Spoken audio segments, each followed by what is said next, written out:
The information provided in this show is intended for educational and entertainment purposes only.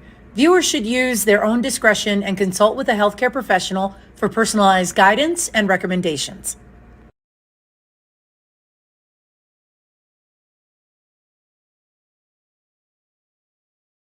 Hello, everybody, and welcome to the Health Revolution. We are so glad that you're here. I'm your host, Adriana Morrison, and wherever you're tuning in from, whichever method you are joining us, so happy to see you here.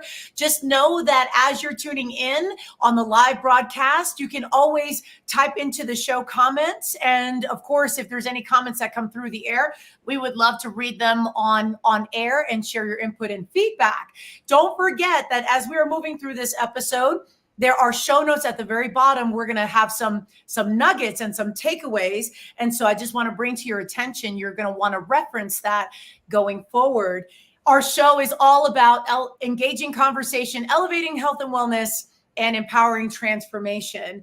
And, you know, health and wellness is such a big, broad umbrella term, which we recognize this to be. And so then how do we redefine that? What does it mean to be healthy? What are some of the different definitions? And what does healthy mean for everyone? And how do we scale it in accordance to our life's journey? And so I am excited because of our conversation today. I am bringing up quite the amazing woman. Her name is Antonique Vinson. She is my next guest. She is a wellness coach, a speaker, and a podcast host with over 10 years of education and experience in the fitness industry. Her mission is to help everyone redefine that they view wellness in a way that they're able to fully embrace their unique version of themselves in terms of what health means. So through her business, Uniquely Fit Training, she has inspired and empowered people of all ages and backgrounds by increasing body acceptance and awareness, something that's near and dear to my heart. Breaking up with insecurities is what she encourages people to do, and embracing who they unapologetically are so that they can take up space. And here's the kicker: stop playing small. So without further ado, you must meet my next guest, Antonique Vinson. Antonique, how are you, girl? I'm great. How are you doing? I'm doing fantastic, especially that you're here with us today. And I'm excited about our conversation that we're going to have. And I love, of course, it's near and dear to my heart, the space that you represent. Mm-hmm. And tell us a little bit more about you and how you came to be the person that you are: wellness coach, speaker, podcast host. Tell us. Well, I have a long journey for my short little 34 years of life. But I have, like you said, been in the fitness industry for 10 years. But like most of us in the world, I have struggled with not just my weight, but my body image since I was about 13. So for 20 years of my life, I have had to learn and unlearn and relearn how to be healthy, but be healthy in my own way. And it's come with a lot of trials and tribulations. It's come from a lot of ups and downs, doing things right, doing things wrong, but also learning how to fully embrace who I am and how I exactly fit into this fitness industry. I've worked at Orange Theory as a fitness coach, which was an amazing experience. I'm also a group exercise instructor. Spin is my specialty and my love. But just with working with so many different people from so many different backgrounds, it helped me to also shape my philosophy, which is that health is not a one-size-fits-all thing, and that we truly need to uniquely find what healthy looks like for us so that we can be as unapologetically as we can in our health journey. Yes. And you know what? You caught my attention a bunch of different ways. Number one, I have to tell you, I didn't share this on the show, but I was an Orange Theory coach as well. Yeah. So I have a lot of incredible memories out of that. And just, that journey is, of course, unique in and of itself. Mm-hmm. But I love the fact that, that all that you're saying, that you represent the space where maybe it wasn't necessarily a cookie cutter approach for you. Did you grow up embracing health and wellness? Was that something that maybe was echoed in your family, or was that something that just kind of came to be as you with each chapter in your life? It wasn't necessarily something that was fully echoed in my family. Being a Black woman, we're plagued with so many different health issues that stem from obesity. And I think that with my family, our goal was to not have all of the same health issues that our older family members had. So the goal was, how can we not be like that? And of course, it comes from trials and tribulations of understanding, what does healthy really look like? Does it look like being a size 2, or can I be healthy being a size 12, 13, 14, 15? You know what I mean? But it was something that we all had to learn as a family. And I think with me getting my master's degree in exercise science, I was able to help my parents understand healthy from a different aspect versus what was taught to them, because what was taught to them is extremely outdated. But even with my issues with like my body and feeling like I even fit in with the fitness industry, I think that those struggles came from a societal approach, which trickled down to my family, which then trickled down to me. So really helping everyone to unlearn this very whack, outdated view of what healthy looks like. So, I love how you say that, because there's two elements that come to mind for me. Number one, also being a woman of color, there were some cultural elements Mhm. that contributed to why, say, my family wasn't, looking back, they weren't the example of health Mhm. at that Mhm. time. So we've got the cultural difference, but then Mhm. also, how do you break in terms of healthy, the generational curse that Mhm. you were the one who changed the trajectory for, Mhm. say, how your family tree embraces health and putting the best foot forward. So, Mhm. what helped you to take that leap of faith and start the conversations Mhm. and challenge, Mhm. say, the status quo that maybe lived within family, and then just, or from a cultural standpoint? I know it's a Mhm. lot, but like, what Yeah. helped you decide, what, things are different now? I think seeing so many of not just my family members, but my friends' family members dying at a very early age, seeing my friends lose parents at young ages, and seeing some of my cohorts and colleagues and classmates dealing with different issues that are avoidable. And my biggest passion when it comes to my own health is, I don't want to be the reason that my quality of life is lessened. I don't want to be the cause of that. And seeing my parents are younger, compared to a lot of my friends, and they're very vibrant. They move around, they do lots of things. And, I can definitely say that they have found their own unique approach to what healthy is for them and what physical activity looks like for them. But honestly, me getting my education in health and fitness, and me letting my family know, hey, this isn't the way that we're supposed to be doing this. Let's try it like this. But also, with me going on my weight loss journey, I lost about 80 pounds right before the pandemic. Oh, And my wow, that's family, fantastic. thank you, thank Yes. you. And my family seeing the changes in me, it inspired them to kind of take a look at the foods that they were eating, and to even ask me questions about, well, how does this work and how do I do this? So it's not easy being the first. I'll be honest with you, it's not easy being the first, but I'm glad that I'm sparking the conversations and the questions within my family. So what helped you initiate the conversation? How did you start the conversation with those around you who were part of your inner circle, both family and then close friends? What was the dialogue that you had that was extremely helpful to get minds going, and the brainstorming piece of maybe there is a different way that we need to approach health? I mean, honestly, I didn't start the conversation. Everyone was just asking me, "Oh my gosh, girl, you look so good. What are you doing?"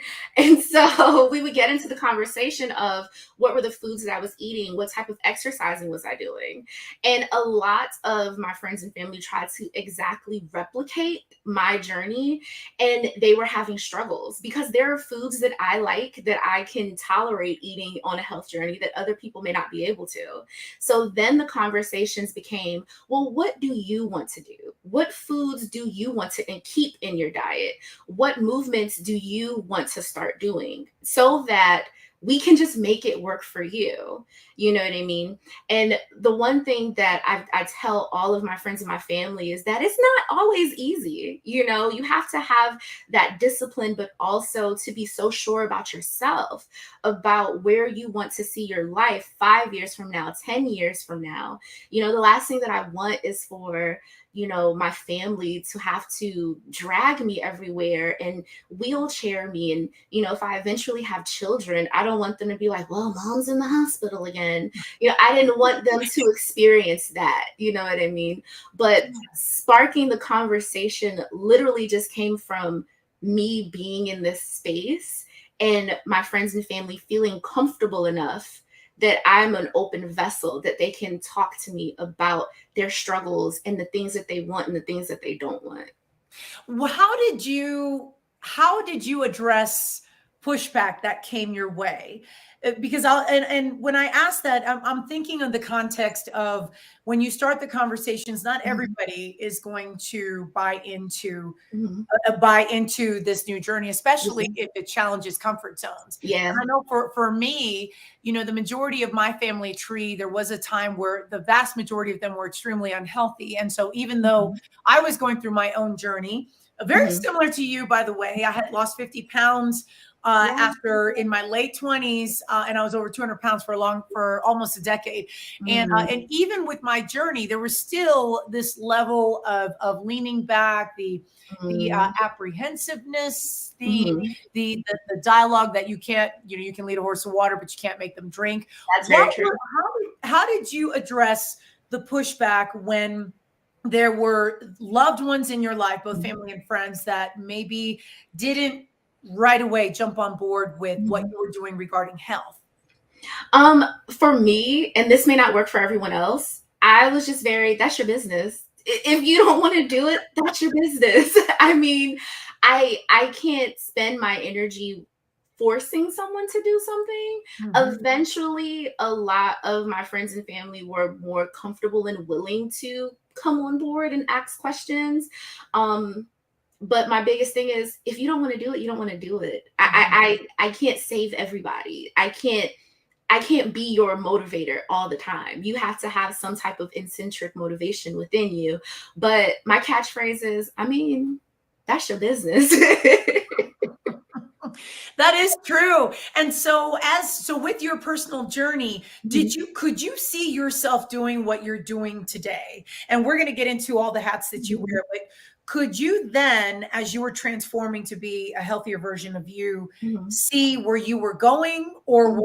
were you thinking, let the chips fall where they may, let's see what happens next? I did not think that I would be here where I am. When I was even going into college, I was going for physical therapy originally. And then the conversations of, well, you need to take organic chemistry and you need to cut a cadaver. And so I said, oh, no, that's not for me. I won't be doing that. Let's find something else. And I also thought I was going to go more into athletic training. And then I realized that's not for me either. Fitness for me was more so, um, how can I stay healthy? What can I do for work that will help me to stay healthy? So that was my big driver. But me now being a podcast host, I didn't see that 10 years ago. Me being a speaker, I love to speak, I love to talk. I'm a singer by nature. I've sung in front of so many different spaces. But I never thought that I would be a speaker and have the space and the platform that I had. I mean, if anybody would have asked me, I would have thought, oh, I'll be working at a gym, I'll be working at Gold's, or I'll be working at Orange Theory, I'll become a head trainer and move up the ranks. I never thought that I would be here. So, you know, what I love about that is that there's this element of seeing what happens next, Mhm. of trusting the process. Mhm. And so then a lot of people, you know, some of our viewers or anyone tuning in Mhm. could, you know, for those who maybe struggle with trying to with making that change of commitment, what would you tell them in terms of like where to start with their health? I would definitely say, think about where you want to be, not even 5 years from now. Think about where you want to be 6 months from now. You know, what are things that you want to be able to do, or what are things you want to be able to continue to do, or what are things that you want to do better? You know, because I've had so many people on health questionnaires just say, I want to go up the steps without, like, you know what I mean? Yeah. So, and that can be achieved. That can be achieved in less than 6 months. You know, you don't have to come into a fitness or a health or wellness journey with these grandiose plans. It could be as simple as, I want to sleep throughout the night. You know, start off small and it'll definitely snowball into something bigger. Yes. Yes. Absolutely. I love that. And you know what? And it's funny because what I love about just things related to health and wellness is that I think that when there's a level of edifying self-care, Mhm. that things become more of top quality. Yes. And so then that means that there's a likelihood of a positive domino effect in Mhm. different areas of your life. Mhm. So talk a little bit about how you got from, say, being in the gym, being Orange Theory, or being with Mhm. Orange Theory, and Mhm. then evolving into other things that you're a part of today that maybe are not necessarily directly related to Mhm. fitness. Yeah. So I actually started working at Orange Theory right when we got out of lockdown. So I'm not a super Orange Theory OG, but I know a little something. But getting to the space that I am now, I really just started posting on social media. Originally, it was having everyone follow my weight loss journey. And my biggest thing was, oh, follow the weight loss journey of a certified personal trainer, of someone that's in the fitness industry that can give you all of the true tips, not just what I think you should do, but things that are scientifically proven that you can actually try. So a lot of people followed me on that journey, and it led to me talking on Instagram, talking on Facebook, and just even speaking at schools, speaking at corporate events, hosting events. I also was a health fitness program manager for 2 corporate wellness sites. So even leading the conversation in those types of spaces, and it snowballed into someone saying, "Hey, do you want to come speak at my company about incorporating fitness into the workspace?" And things like that. And it's just rolled and dominoed over. And I remember one time on my Instagram asking my followers, "Hey y'all, if I had a podcast, would y'all listen?" And that's what spawned my first podcast, the Uniquely Fit podcast, which was awesome.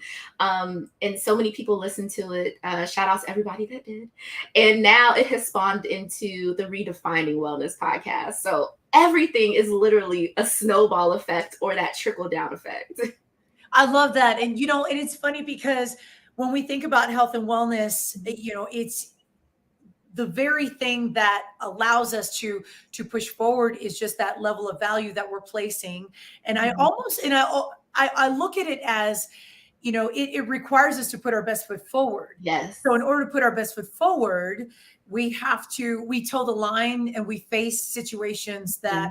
that allow us to be our very best. But to do our very best, that means we step out of our comfort zone. Indeed. And what's it like for you to address your comfort zone and then show others how to do so? I'm a very transparent person. I speak all the time about things that I'm not comfortable with. So, fun fact about me, I hate running. I won't run for my life. The most I'll do is run for a train. If I know, like, dang, I could be home a little bit earlier, let me get my Marion Jones on. Yes. But I'm very transparent about the things that are difficult for me. And that's something that I think more people, especially in the fitness space, should be open about. This was hard for me to conquer. I struggled with doing push-ups for most of my life, and then I finally was able to do full push-ups in my mid-20s, and I made a huge spectacle about it, but so many people could connect and relate to that. I know a lot of people thought, like, well, Antonique, I thought you could do those. No, I could not. They were uncomfortable and they hurt, but I did it finally. And it's never too late to do push-ups. It's never too late Yes. to learn. And there's that element of strength that comes with that. And I love that you get that you are transparent, that you just share very matter of factly that there are some things that, the do's and the don'ts that just, that are part of who you are. And Yeah. I think that's incredible. We're going to take a quick commercial break. We're going to be right back here on the Health Revolution.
Coming this spring, by popular demand, the second season show on the Tour of Love. The E360 TV platform is saying we want the Tour of Love. With winner of the first Global Impactor Award, Tamara Hunter, along with Emmy-winning co-host Skip Thomas. We are going on tour, on the road. It's time. Love unites, and there is healing through connections. This is a worldwide movement, the Tour of Love.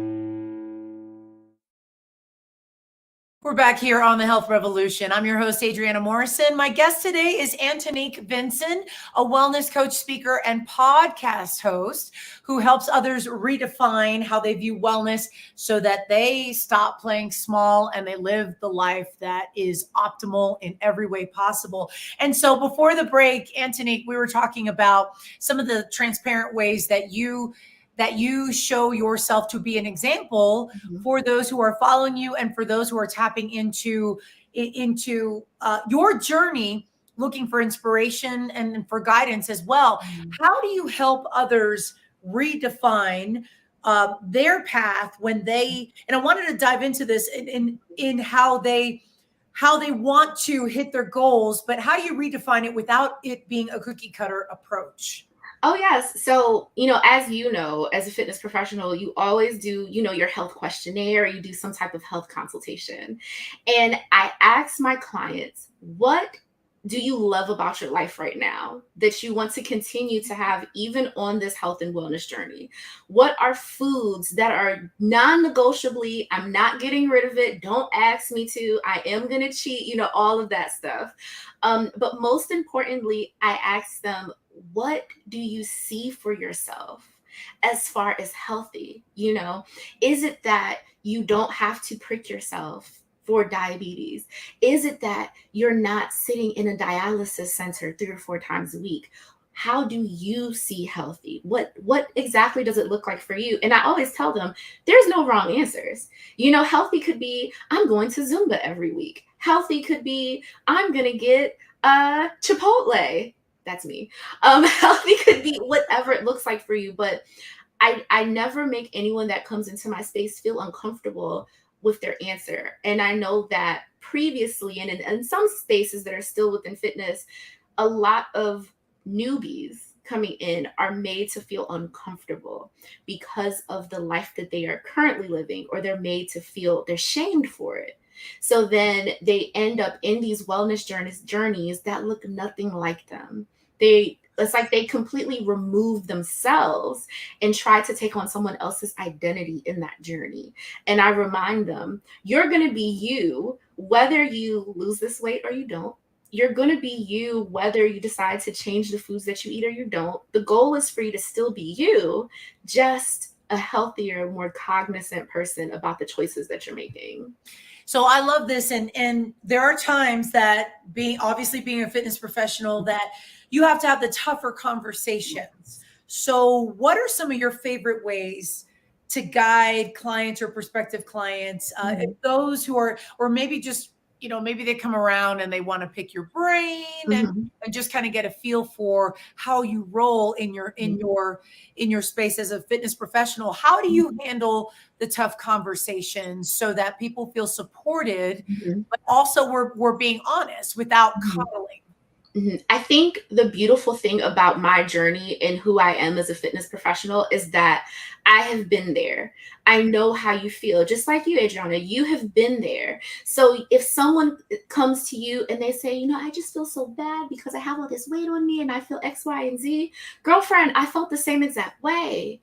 Here's me on the other side. It's possible for you to get to this side as well. You know what I mean? All of the excuses that you're going to make, all of the downtroddenness, I've been there. So don't feel ashamed to want to talk to me about those things.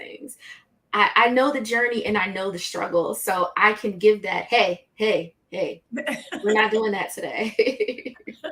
And and it's funny because I see in the space in the health and wellness space, health and fitness space in particular, that sometimes that tough love can go a little bit too far.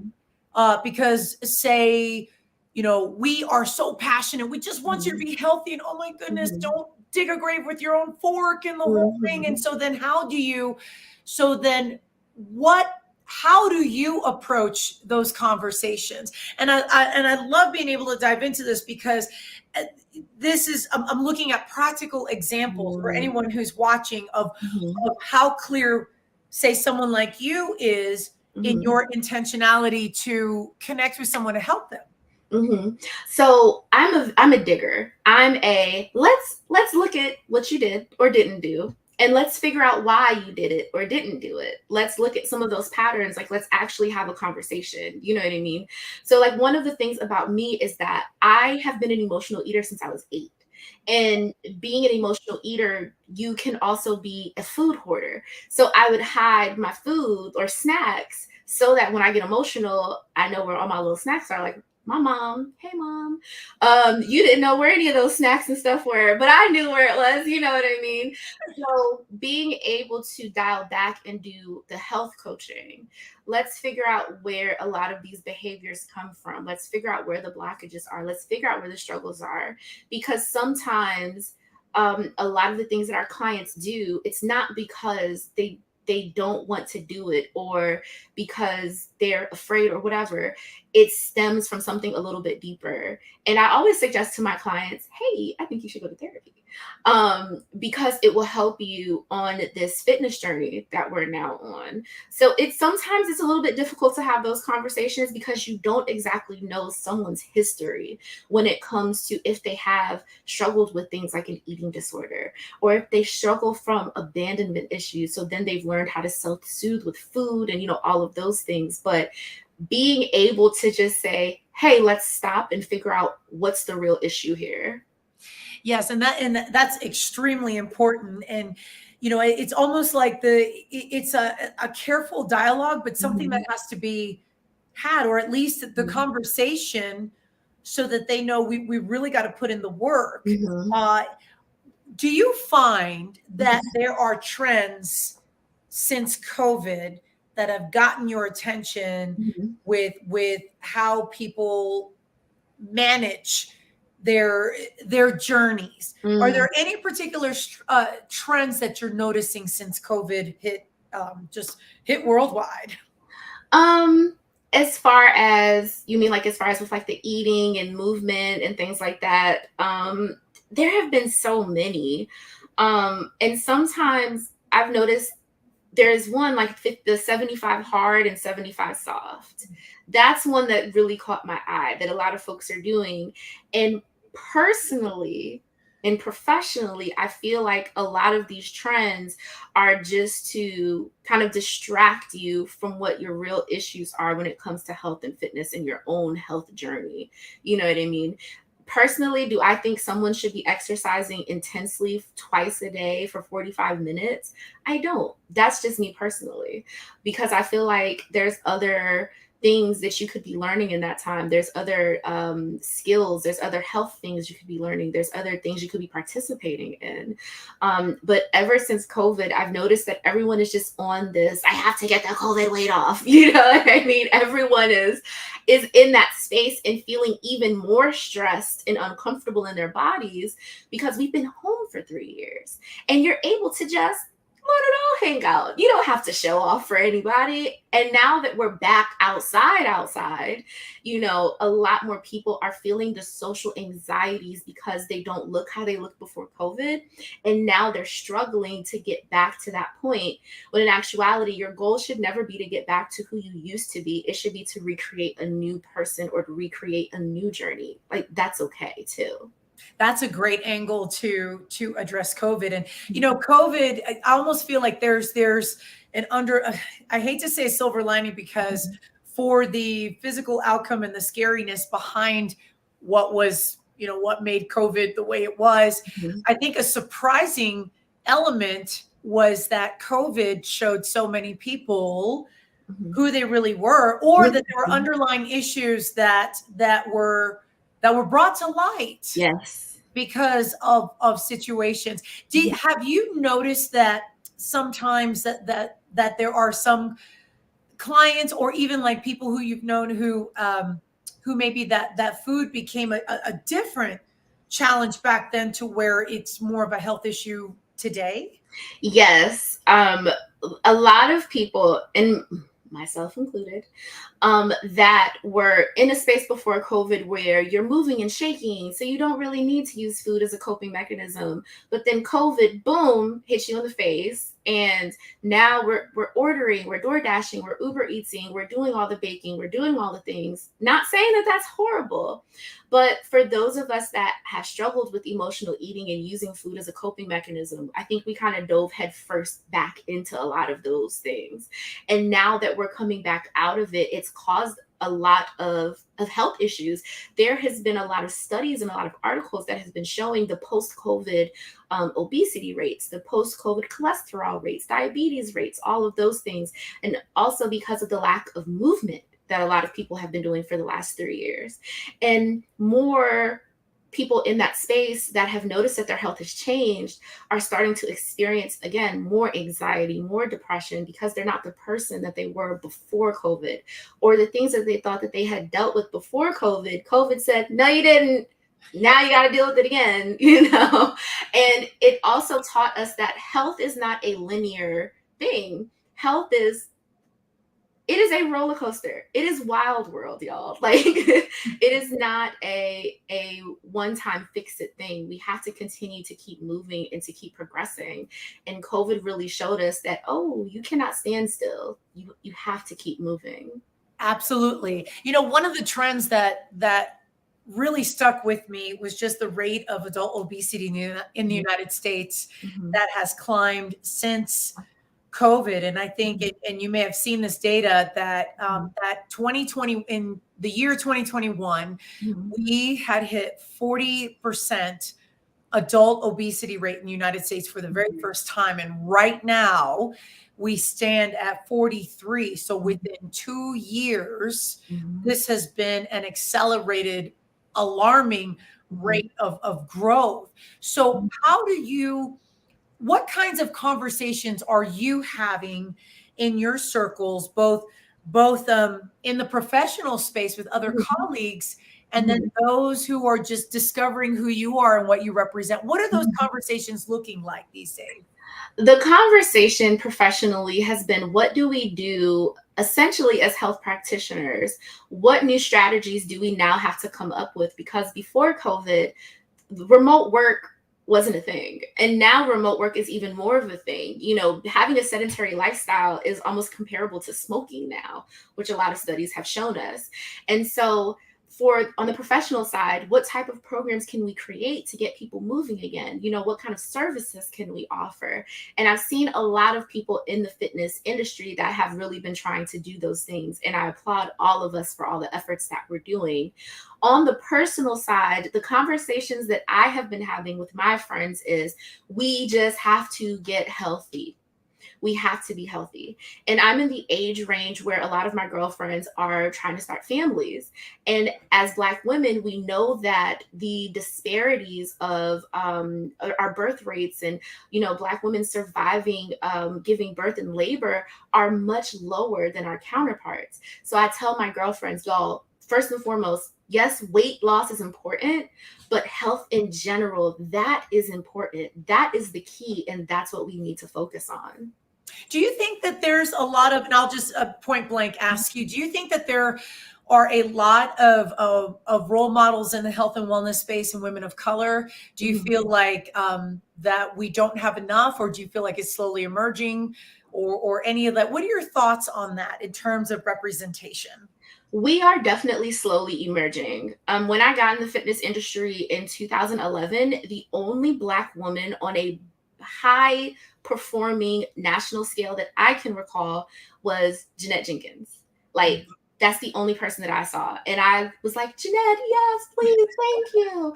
But now we have so many more women that are growing, a lot of things to social media that are showing up, and they're giving their own little flavor of what health and wellness is for them. Now what you're seeing is a lot of fitness professionals that are of all different sizes, but they're healthy and they're moving. One person that really sticks out in my mind is Ashley Pryor from Peloton. She's a rowing instructor and she is a curvy girl. And I'm like, yes, the more curvy girls that can see you doing that push, pull, wait, 80, we know, the more women that can see someone like her and say, wow, she looks like me and she's healthy and she's moving.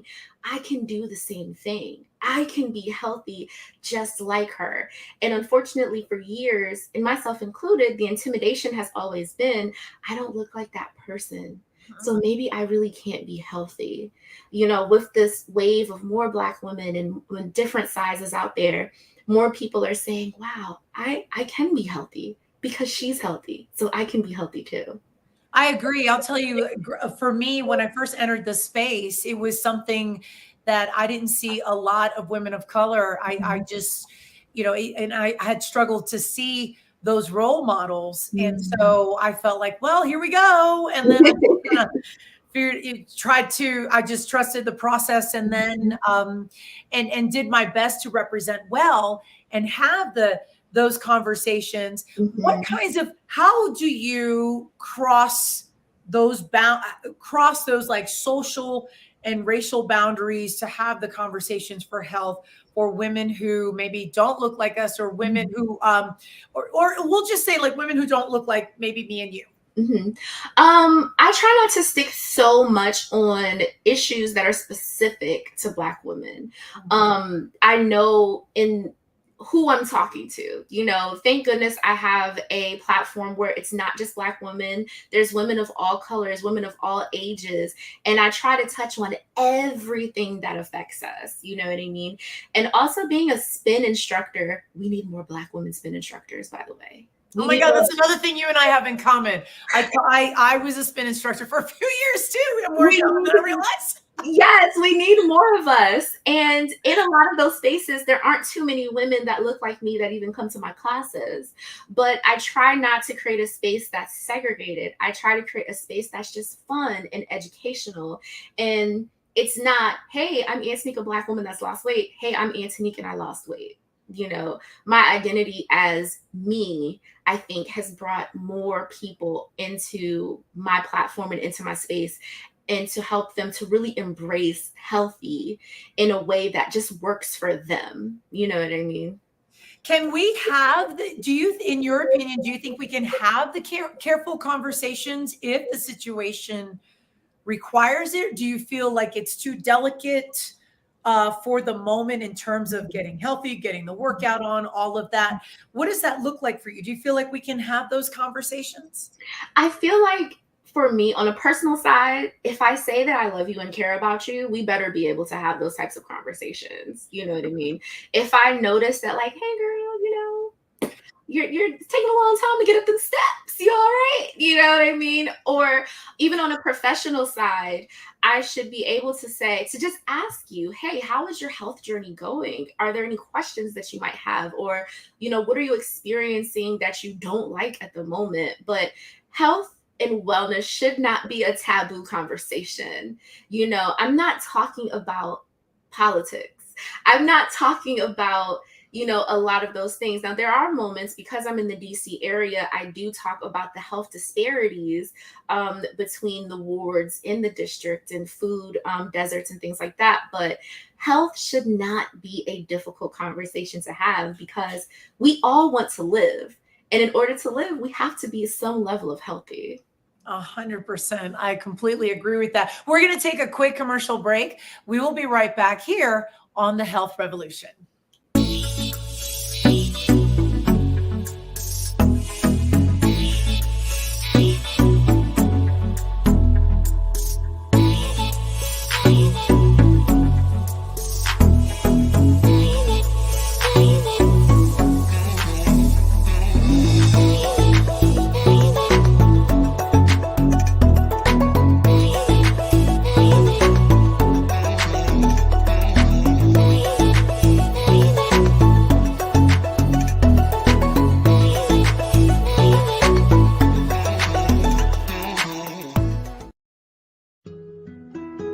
Life is so fragile, and we're constantly reminded just how fragile life can be, especially when we or a loved one is told we have cancer. Cancer survivor myself, I can tell you, we still feel very alone in this journey. There's a study that's been showing that patients who are socially isolated have a worse prognosis, have a worse outcome than patients who are socially interconnected. Buddies for Life is a non-profit cancer support group for those whose life has been impacted by cancer. Humor, hope, heart, and hugs. Humor, hope, heart, hugs, and a whole lot of love. Share this with your friends and family and support this community in every way you can. No one should face cancer alone. I am a chemo buddy for life. We are a buddies network. No one does cancer alone. Be a buddy. And we are all here for you as a community of love. We are chemo buddies for life. And if you've heard 3 words, you have cancer, for yourself or someone else, you belong with us at Chemo Buddies for Life. Healing through connections.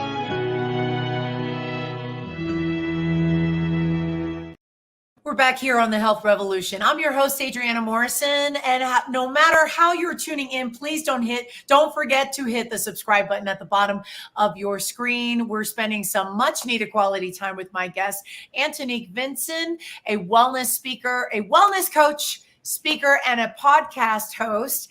And Antonique, we were talking about how we have more of an inclusive environment in having conversations regarding health and all that implies.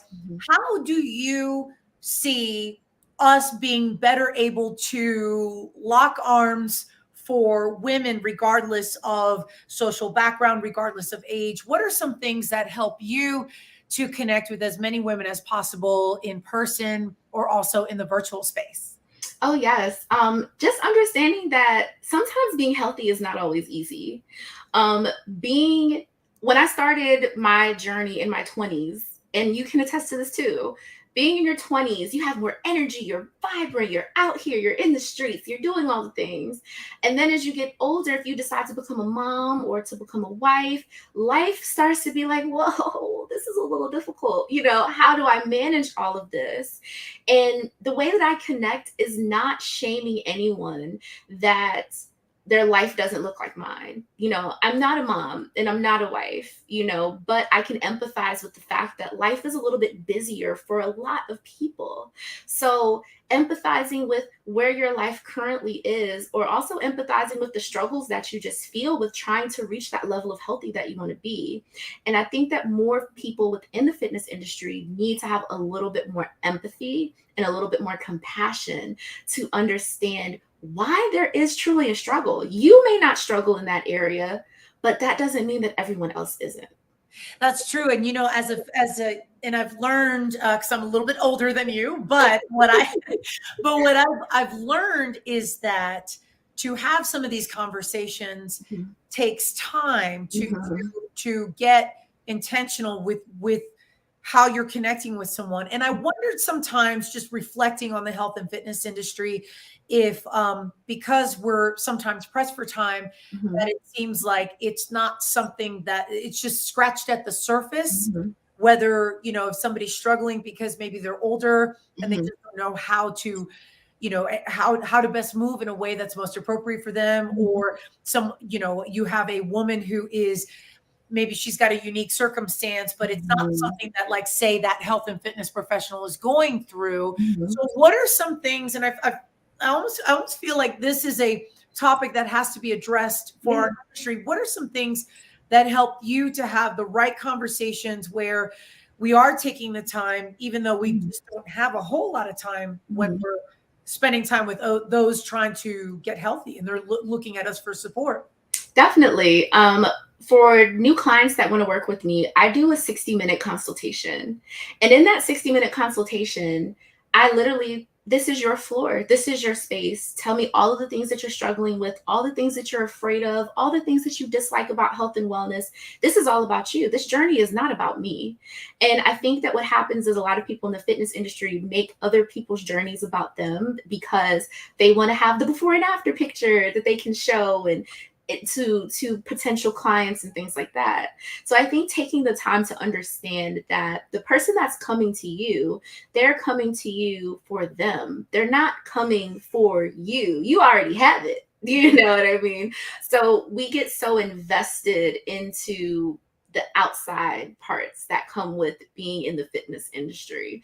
But even creating the conversations on my platform, I ask questions to my followers all the time. What are you struggling with right now on your wellness journey? Where are you finding it most difficult to be successful?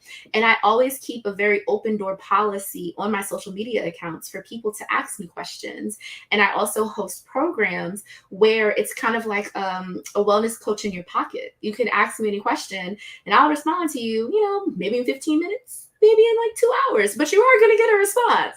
And I'm going to make sure to take the time to make you feel seen.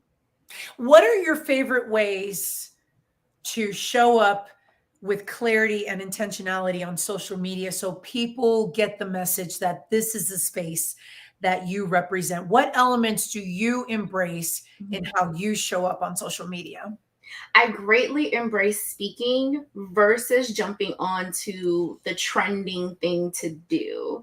When I tried to jump on the trending thing to do, I noticed that my message was not getting across the way that I wanted it to get across. So just sharing my insight, sharing my story, sharing my perspective about different issues that are in fitness and wellness, discussing issues that are in body positivity and body neutrality, but also helping people to understand what certain terminology means and how you can show up in your space. And this is how I'm showing up in my space. But being as authentic as possible in just speaking, because someone is going to listen. They're not always going to want the trendy TikTok dances because that's not your girl. That's not your girl. I'm gonna come on and I'm gonna just talk. And if you catch it, you catch it. Well, I do have to admit, some of those are a little bit fun, but I completely agree with you. And that brings up a point where I do feel like there, at times, maybe not all the time, but at times there's a difference between, say, like a health and fitness professional and a health and fitness influencer, and that sometimes those lines get a little smudged. Yes. What are your thoughts on those two being at times separate spaces and the input it has on viewers? I've noticed that since maybe 2018 until now, the rise of the fitness influencer is huge, but what I tend to experience is I'll get a lot of clients that were previous clients of fitness influencers and not fitness professionals. And they'll tell me, this is what I experienced in this program and I thought it sucked. and I don't want to experience this moving forward. You know what I mean? And I always make it clear to any of my followers, if they decide to work with me or they don't, here are the things to look for in a fitness professional. Here are the do's and the don'ts. Here are the green flags and the red flags. This is what you should be paying attention to. Because if you fall for the gimmicks, you'll end up in a very gimmicky environment where you're not really nurtured, you're not learning, you're not really having a true wellness experience. And I love how you're highlighting this, because I think there's not there at times needs to be a distinction between the two. And obviously the drawbacks for, say, a fitness influencer is if it's someone who's had personal success. Yes. And they are showcasing who they are today. And it's almost at times it could be dicey because it looks, it's the popular go-to versus the professional who may not who may be a little bit more or who is from the scientific approach, from the credentials that allow somebody that maybe not be so sexy sounding or those things, because I do feel like at times that there's it's concerning, and it can confuse the watching audience of wanting to be healthy. Yes, it can be extremely skewed. And I think that what we're seeing is a lot of people are becoming disgruntled by the fitness industry because they're getting their advice and their resources from fitness influencers because they're like, oh, this is what this person looks like. If I listen to them, I'm going to look like them. I'm going to have the aesthetic. I'm going to have the hourglass, the booty, all of the things, right? But that fitness influencer did not teach you that maybe your DNA is not coded to look like that. You know what I'm saying? That's very powerful that you said that. Maybe the DNA is not coded to how they're appearing. I think I love how you put that. I want to just give you flowers on that one, because that's very profound. And it's something that needs to be highlighted, but not to take away wind from somebody's sails, but it's like, from a realistic standpoint, this is, we need to keep this in mind, that we are, say, if I want to look like, say, her, then it could very well be that, that it's likely not going to happen. So I need to be realistic with my, with my vision of what my optimal health looks like. Yes. And which is why it's important when you're looking at it from a health standpoint to have goals that are realistic and not just aesthetic. Yes, the aesthetics will come. You will lose the weight. You'll be smaller. Your clothes will fit better.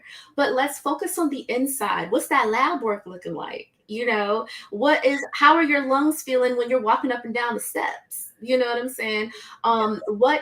How is your sleep patterns? I think that those things are more important than how you look aesthetically, like compared to someone else. But a lot of people are starting to feel that disgruntled feeling because it's like, oh, I did this fitness journey and I don't look like the girls on Instagram, or I don't look like the girls on Gymshark, or, whatever, what have you. And it's like, I think you might have done this wellness and fitness journey for the wrong reasons. Let's evaluate it. Yes. And let's come up with better reasons to actually want to be healthy. That's true. That's a huge point. We're going to take a very quick break. We'll be right back right after this.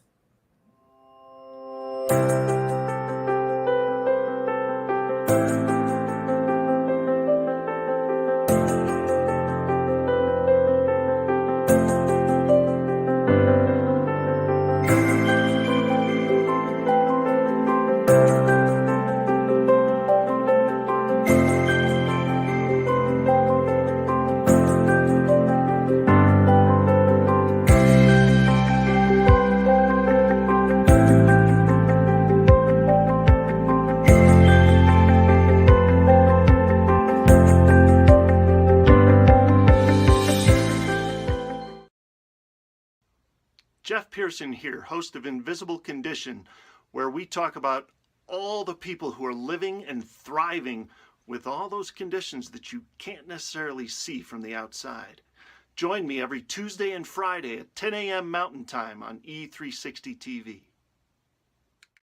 We're back here on the Health Revolution. I'm your host, Adriana Morrison. We've been spending time with Antonique Vinson. Real quickly, let's talk about, we've got a little bit of time left, but let's talk about your podcast. And we're going to go ahead and pull up the slide here in addition. So for our viewing audience can see that. Tell us a little bit about your podcast. Yeah, so the Redefining Wellness podcast, we are 4 episodes in, and it's literally designed to help the listener to redefine the way that they view wellness, one episode at a time. So I talk about my own personal wellness experiences, but I also touch on some very key trends and key topics that are within health and wellness.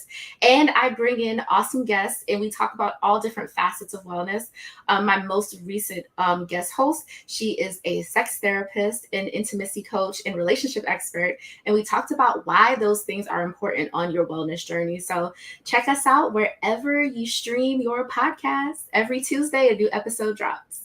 That's fantastic. And real quickly, I'm going to see if we can bring up your thumbnail for the podcast so that everybody can see. In the meantime, as we're doing that, this is the Redefining Wellness podcast. So you can have a little look-see and see where you can find Antonique. And in addition to that, at the very bottom, that is your, if anyone is needing to or is wanting to get in touch with you, talk a little bit about how they could reach you.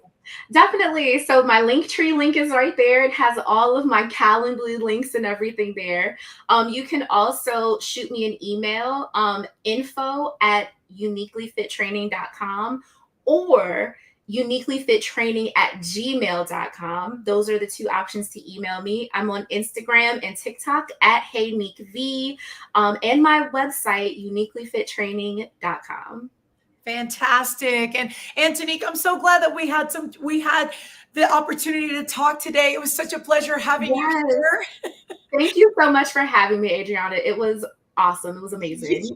Yes. And for those of you tuning in, thank you so much for watching. And if you, as you're watching the show, if for anyone who's interested in following the show, our website is www.thehealthrevolutiontv.com. You can also sign up for you can subscribe to our show and come and find out new information that is on the horizon. You can also share feedback and input ideas for shows coming up. We'd love to hear more from you. In addition, remember, you can find us on E360 TV on the Achieve TV channel, Tuesdays and Thursdays, 10 a.m. Pacific, 1 p.m. Eastern Standard Time. So glad that you are here. Until next time, take care of yourselves. We'll see you soon.